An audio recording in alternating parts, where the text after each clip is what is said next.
नमस्कार, मी डॉक्टर पादुपार आणि आपण बघताय डॉक्टर. मित्रांनो, राहुल गांधी त्याच्याबद्दल बोललेलं तेवढं कमीच आहे. कोळसा उगाळा तेवढा काळाच. तो म्हणे वटचोर गद्दी छोड ही घोषणा विदेशात सुद्धा प्रसिद्ध झालेली आहे. त्याने उदाहरण दिलं की ते नेपाळचं.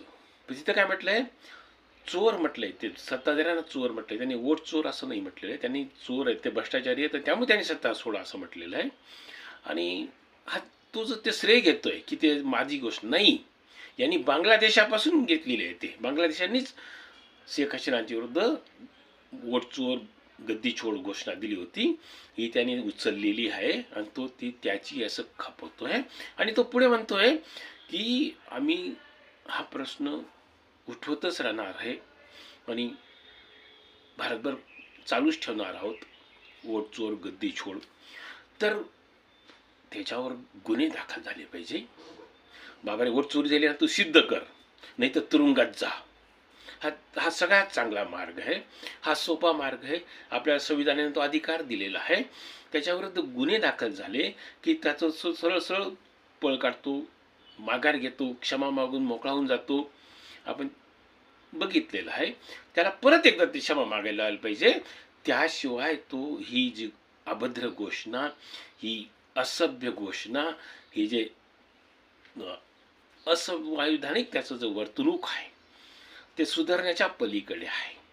तो एकदा तुरुंगात गेलाच पाहिजे, त्याशिवाय तो सुधारणार नाही आहे. त्याच्यावर गुन्हा दाखल झाला पाहिजे. आता त्याच्यामुळे काय झालं की ते त्यांनी चारा चोर केलं. ते लालू प्रसाद यादव परिवार रेल्वेतील नोकरीच्या बदल्यात जमिनी चोरल्या गरिबांच्या. ते सुद्धा वोट चोर गद्दी छोड म्हणतात. अरे तुला गद्दी सोडून तुरुंगात जावं लागलं होतं लालू प्रसाद यादवला, आणि हे त्याचे पोरं याशा घोषणा देणार. जे मुळात गांधी परिवारच सगळा जामिनीवर सुटलेला आहे. त्यांचा गांधी परिवाराचा जावई रॉबर्ट वाद्रा सुद्धा जामिनीवरच आहे. त्याच्यावरही खटले दाखल झालेले आहेत.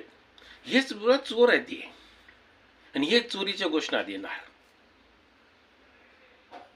यांच्यावर गुन्हे दाखल झाले पाहिजे.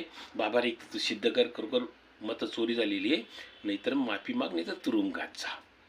मग त्याच्याही सुधारणार नाही आहे. धन्यवाद.